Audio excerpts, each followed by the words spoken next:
क्या कभी आपने ये सोचा है कि कुछ घर ऐसे होते हैं जहां हमेशा बरकत रहती है, रिस्क, दौलत, पैसा आते रहते हैं। इस घर में रहने वालों के पास पैसा भी होता है, सुकून भी होता है और घर वालों की तमाम ख्वाहिशें भी हैरत अंगेज तरीके से पूरी होती रहती हैं। जबकि कुछ घर ऐसे होते हैं जिनमें रहने वाले लोग दिन रात मेहनत करते हैं, पैसा कमाने के लिए कोशिश करते हैं, लेकिन उस घर में हमेशा बेबरकती रहती है। रिस्क, दौलत, पैसे के लिए घर में रहने वाले लोग हमेशा तरसते रहते हैं। असल में इसके पीछे बहुत गहरा राज है और वो राज है मगरिब के बाद किए जाने वाले 3 काम। क्योंकि फिर जिस घर में भी मगरिब की अजान हो जाने के बाद ये 3 काम किए जाते हैं, उस घर से कभी भी रिस्क, दौलत, बरकत और पैसा खत्म होने का नाम नहीं लेता। उस घर में रहने वाले लोगों की तमाम ख्वाहिशें और हाजतें भी पूरी होती रहती हैं और वो जो दुआ मांगते हैं वो भी कबूल हो जाती है। इसलिए अगर आप भी गुर्बत और रिज़्क की तंगी, बेबरकती से तंग आ चुके हैं और चाहते हैं कि दौलतमंद हो जाएं, तो आज से ही मगरिब की अजान हो जाने के बाद अपने घर में ये 3 काम करना शुरू कर दें। इंशाअल्लाह ताला ईद आने से पहले पहले आपके हालात बदलना शुरू हो जाएंगे।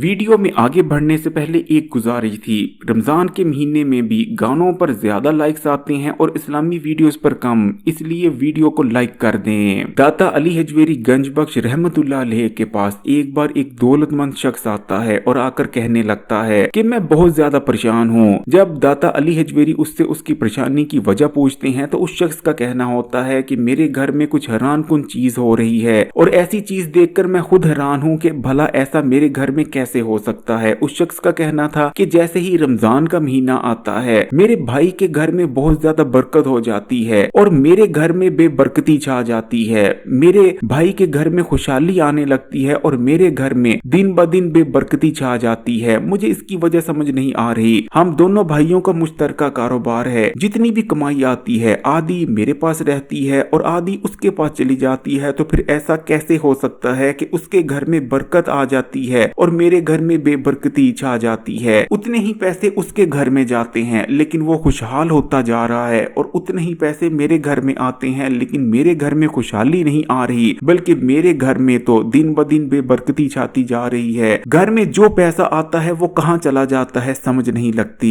आप मुझे इसका कोई हल बताएं कि आखिर मेरे साथ मसला क्या है। जिसके बाद दाता अली हजवेरी का कहना था कि असल में तुम्हारे भाई के घर में मगरिब की अजान हो जाने के बाद ये 3 काम किए जाते हैं और फिर जो भी अपने घर में रमजान के महीने में मगरिब की अजान हो जाने के बाद ये 3 काम करता रहता है, उसके घर से कभी दौलत, रिज्क, बरकत और कभी भी खुशियां खत्म नहीं होती। उसके घर में तरक्की होती है, तमाम घर वाले खुश रहते हैं, दुआएं और हाजतें कबूल और पूरी होने लगती हैं। तो प्यारे बहन भाइयों, मगरिब की अजान हो जाने के बाद आपने रमजान के महीने में अपने घर में जो सबसे पहला काम कर लेना है, ये काम ऐसा है कि फिर रमजान के महीने में मगरिब की अजान के पास जिस घर में भी ये काम किया जाता है वहां से कभी दौलत खत्म नहीं होती। दौलत उस घर पे ऐसे आती है जैसे आने का हक बनता है। तो ये काम है रमजान के महीने में मगरिब की अजान के बाद अल्लाह ताला का शुक्र अदा करना।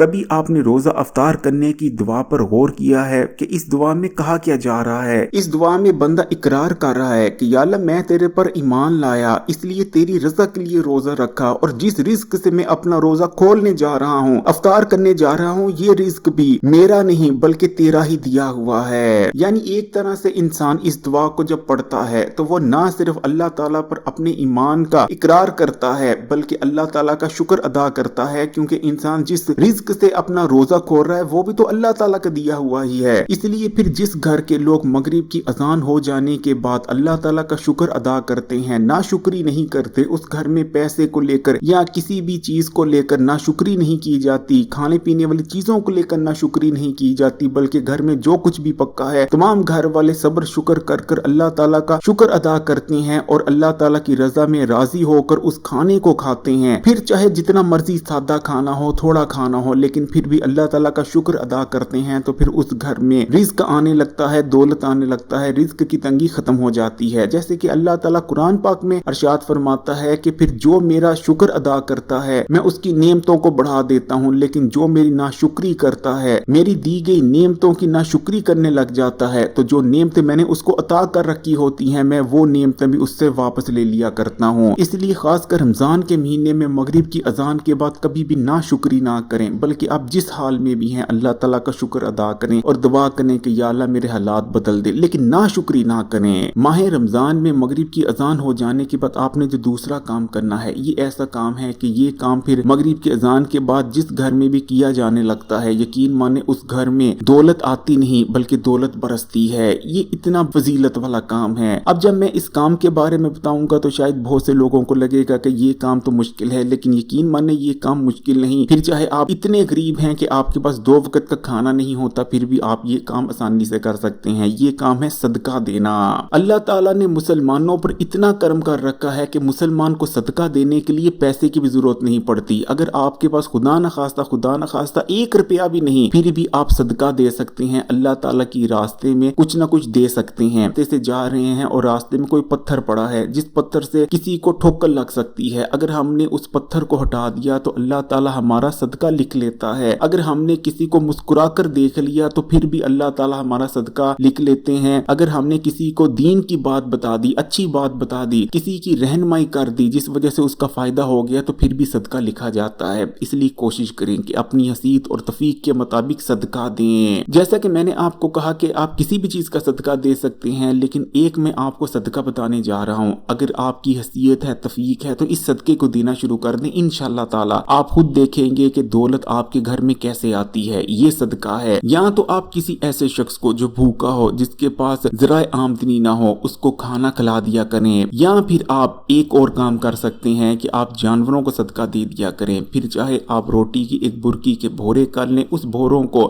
پرندوں کو ڈال دیا کریں مغرب کے بعد، یا اگر آپ کے گھر میں کوئی بلی یا دوسرا جانور آتا ہے تو اس کو کھانے پینے کے لیے کچھ دے دیا کریں، یہ بھی صدقہ ہے۔ رمضان کے مہینے میں مغرب کی اذان کے بعد صدقہ دینا، کسی بھوکے کو کھانا کھلانا یا کسی بھوکے جانور کا پیٹ بھرنا، یہ اتنا فضیلت والا کام ہے کہ پھر جو شخص اس کام کو کرنے لگتا ہے اس کے گھر میں جتنے بھی لوگ رہتے ہیں ان تمام کے مقدر بدل جاتے ہیں۔ کر دیکھیے گا، آپ کے گھر میں انشاءاللہ تعالی اتنی دولت پیسہ آنے لگے گا کہ آپ نہیں، آپ کی کئی نسلیں اس پیسے کو خرچ کرنا چاہیں گی، پیسہ ختم نہیں ہوگا۔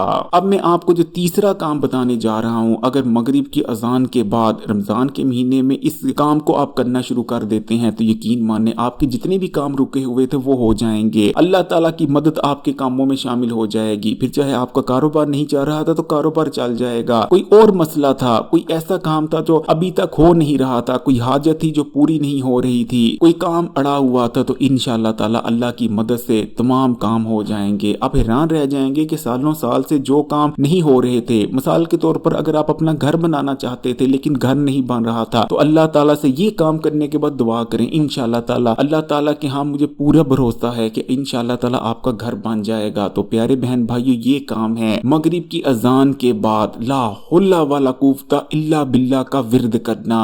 لا حول ولا قوت الا باللہ یعنی انسان اقرار کرتا ہے کہ پھر اس نے جو بھی نیکی کا کام کیا ہے، کوئی ایسا بھی کام کیا ہے جو بہت اچھا ہے، تو انسان نے یہ اپنی طاقت سے نہیں کیا بلکہ اللہ تعالیٰ کی دی گئی مدد تھی جو انسان کے ساتھ شامل ہوئی اور جس کی وجہ سے انسان یہ نیک کام کر سکا۔ اگر آپ نے روزہ رکھا ہے، بے شک آپ نے رکھا ہے، اس چیز کی نیت کی ہے، لیکن اللہ تعالیٰ نے ہی آپ کو طاقت دی ہے کہ آپ روزہ رکھ سکے۔ اگر اللہ تعالیٰ کی دی گئی مدد اور طاقت آپ کے ساتھ نہ ہوتی تو یقین ماننے آپ کبھی بھی روزہ نہ رکھ پاتے۔ اللہ تعالیٰ کی مدد اور طاقت آپ کے ساتھ تھی تو آپ نے روزہ رکھا۔ اس لیے پھر جو شخص بھی لا حول ولا قوت الا باللہ کا ورد کرنا شروع کر دیتا ہے تو انشاءاللہ تعالیٰ اللہ تعالیٰ کی مدد اس کے کاموں میں شامل ہو جاتی ہے، اور جب اللہ تعالیٰ کی مدد انسان کے کام میں شامل ہو جاتی ہے تو اس کے کام رکتے نہیں، ایک ایک کر اس کے تمام کام ایسے بن جاتے ہیں جیسے بننے کا حق بنتا ہے۔ اس لیے پھر چاہے آپ 11 بار پڑھیں، 33 بار پڑھیں، 100 بار پڑھیں یا جتنی مرضی بار پڑھیں، لیکن مغرب کی اذان کے بعد رمضان المبارک کے مہینے میں لا حول ولا قوت الا باللہ کا ورد کریں۔ اگر ویڈیو اچھی لگی تو کمنٹس میں ماشاءاللہ یہ سبحان اللہ ضرور لکھیے گا، لائک ضرور کیجیے گا ویڈیو کو، اور مزید ویڈیوز کے لیے اسلامی بات یوٹیوب چینل کو سبسکرائب کر گھنٹی کے آئیکن کو دبا دیں۔ جزاک اللہ۔